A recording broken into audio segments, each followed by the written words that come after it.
Նոյեմբերի 28-ին Մայրաթոր Սուրբ Էջմիածնում նախագահությամբ կաթողիկոսի նախատեսված էր Գերագույն հոգևոր խորհրդի հայաստանաբնակ անդամների ժողով, որի իրավազոր նիստը հնարավոր չեղավ գումարել Նավասարդ, Աբրահամ, Վազգեն, Վրթանես, Գևորգ եպիսկոպոսների բացակայության պատճառով այս մասին հայտարարություն է տարածել Մայրաթորի տեղեկատվական համակարգը։ Այնուամենայնիվ ներկա ժողովականները մասնավոր անդրադարձ ունեցան նոյեմբերի 27-ին եպիսկոպոսների ստորագրությամբ հրապարակված հայտարարության արձանագրվեց, որ հիշյալ շարադրանքն ամբողջապես խեղաթյուրված է ներկայացնում տերարշակ arczepiskopos Խաչատյանի խնդրով ստեղծված հանձնախմբի աշխատանքը։ Հանձնախումբը ըստ էության որևէ նիստ չի գումարել եւ անգամ հնարավորություն չի ընձեռել Արշակ Սրբազանին հանդիպել իր հետ, իսկ կաթողիկոսի ներկայացված հանձնախմբի անդամների եզրակացությունը պատշաճ ընթացակարգով չի կազմվել։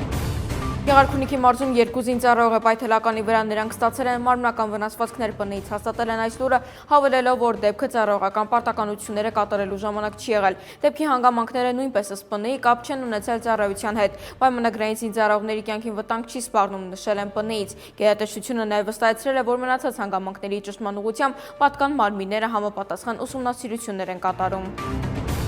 Նոյեմբերի 28-ի նախաքարտուղար Արմեն Գրիգորյանը ընդունել է կանանց խաղաղության եւ անվտանգության հարցերով ՆԱՏՕ-ի գլխավոր քարտուղարի հատուկ ներկայացուցիչ Իրեն Ֆելինիի գլխավորած պատվիրակությանը։ Այս մասին հայտնումը նախագահասենյակից զրուցակցի խնդրանքով Գրիգորյանը ներկայացրել է Հայաստանում կառավարման եւ որոշումների կայացման գործընթացում ներգրաված կանանց վերաբերյալ ցուցանիշներ, ընդգծելով, որ Հայաստանի կառավարությունը ակտիվ քայլեր է ձեռնարկում նրանց ներգրավումը նաեւ անվտանգության ոլորտում ընդլայնելու ուղղությամբ։ Երկուստեք ընդգծվել է քաղաքականության մշակման, բանակցությունների վարման եւ անվտանգության հարցերում կանանց մասնակցությունն ու ձայնը լսելի լինելու կարևորությունը։